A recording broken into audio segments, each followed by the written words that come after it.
Hello there. We are going to be picking up the thumb of our mitten today. I haven't actually finished my whole mitten. I'm far enough along that we'll be able to see how to properly pick up the thumb.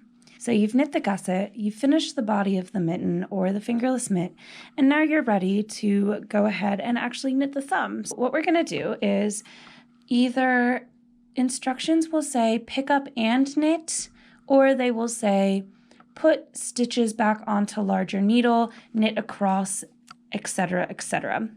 The certain pattern that I'm working with, which is Tin Can Knits, the world's simplest mittens, they call for a place stitches back onto the larger needle and then pick up and then knit across these, which I find to personally be one of the easier methods. That's how I like to do it. So you've got all of your stitches on your waist yarn here. And what we want to do now is we want to find our stitches and just start to slide them back on to your larger needle. And so as you can see, I'm just slowly going along. I'm just putting those stitches back onto my needle. Let's see here. For the size that I'm working with, I should have 16 stitches on my needle total. So what I actually want to do is I want to have 4 on each of my needles, but just for the sake of time, I'm just going to pick up and not really care. I will readjust later.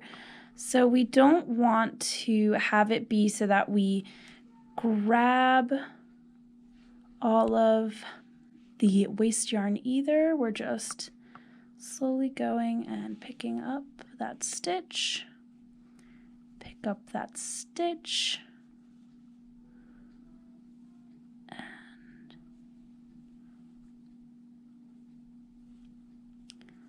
so I've got 2 needles right now. That's okay. What I'm going to do is I'm just going to readjust. So I want 4, 4, 4, and 4. I want to distribute my 16. So what I'm just going to do is I'm just going to, slipping purlwise, start to readjust my stitches. So I've got 1, 2, 3, 4.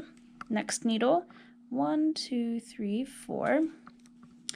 My next needle, I've got 1, 2, 3, 4, and then if I look, I only have 1, 2, 3 left over. That is because you need to pick up and knit one of the body stitches, and I will show you how to do that. We only have 3 stitches on our 4th needle. So what we need to do is we need to pick up one from the body of our mitten. What this means is the little gap between the 2 stitches where you had cast on prior, we're just going to pick that up. Just slide your needle through there. And now we've got 4 stitches on 4 of our needles, and we have the 16 that we're looking for. Now what we're going to do, we're going to take our yarn and we're just going to knit these stitches. So with our next double point, we're going to just go in through the front door, join this yarn just by looping it over and just making sure that you don't accidentally keep knitting with the tail. So we're going to go and we're just going to knit like this. And we're going to check, make sure we don't have the tail, and we're just going to knit all the way around. So when we're coming up on our last double pointed needle and we need to work that stitch that's part of the body, it doesn't hurt to just give it a little bit of a twist. That will help close up any gaps that there may be. So I'm going to get to the body stitch. Here's my body stitch. And what I want to do is I just want to go in through the front of that stitch so it just doesn't leave a big gaping hole, and you're all set and you're ready to work the rest of your thumb stitches.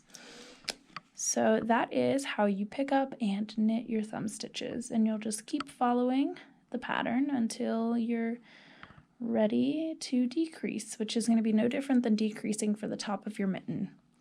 All right, thank you so much for watching. Have a great rest of your day.